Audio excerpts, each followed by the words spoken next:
Tekashi is a half-Mexican, half-Puerto Rican rapper from Brooklyn. His multicolored hairdo and over-the-top energy won him millions of fans across the country, especially white kids.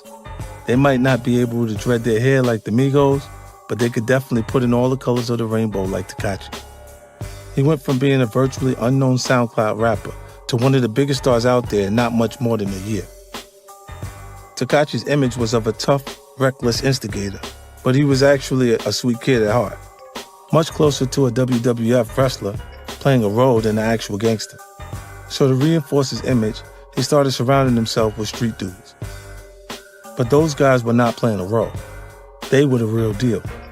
Once they realized Tekashi wasn't, they started seeing him as food. And food is never what you want to be perceived as by real street dudes. As his star rose, Tekashi and I began to build a friendship. I liked that he was brash, that he didn't seem to be afraid of the moment. A lot of people even said that Tekashi reminded them of a young me. One day he called and asked if he can come to my office. He had some run-ins with the law, and promoters were starting to get nervous booking him. He needed advice. When he arrived, I didn't see a brash young man or an arrogant rapper. I saw a scared kid. Settling into a chair in my office, Tekashi got right to the point.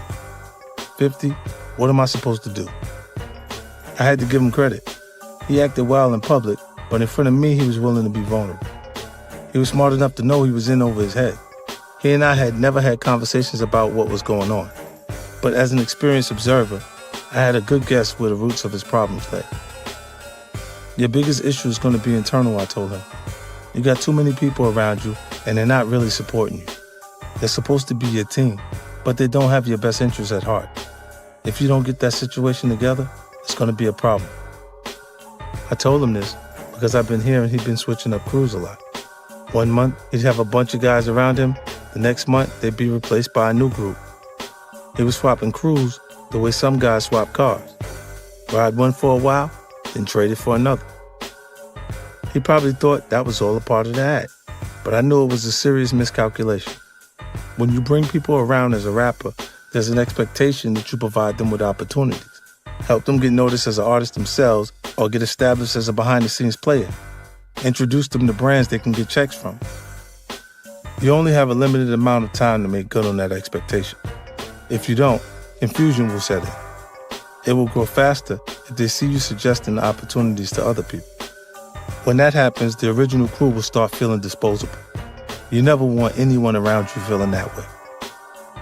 When someone perceives themselves as disposable, any sense of loyalty will vanish. Instead of waiting for an opportunity, they're going to aggressively come after you for what they think is owed to them. They're going to extract that debt however they can. Being a smart kid, Tekashi saw the value in my advice and conceded that he was in a precarious spot. He even started to make moves to replace the guys that he knew had it in for him. But it was already too late. Not long after our conversation, Tekashi was arrested on federal RICO and firearm charges. In the indictment, the government even alleged that several members of his crew had plotted to kill him. I'm sure that was a scary realization for a kid who thought he was a WWF wrestler, not someone who was actually playing with life and death stakes. As I'm writing this, Tekashi has just finished testifying against his own crew and was sentenced to 2 years behind bars. I believe one of the things that tripped up people like Tekashi and Ja Rule is that they grew up on the outskirts of the hood. They weren't from the hood, but they had been exposed to it. It tricked them into thinking they were equipped to handle situations they weren't actually built for. Contrast them with someone like Drake, who isn't even from the outskirts of the hood.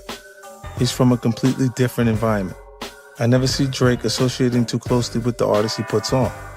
He always keeps a good deal of space between himself and whoever he's associated with at the time.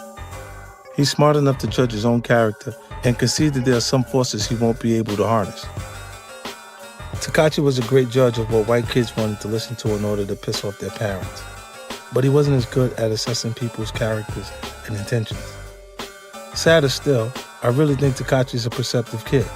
If he would have slowed down and taken the time to study the people around him, get a feel for their energy, he would have realized that they weren't a right fit for him. Instead, he was in a rush. The Instagram likes and retweets were coming so fast that he probably started to confuse social media with reality. On social media, the guy throwing up signs next to you is your man until the end. You're ride or die. In real life, things are never that simple.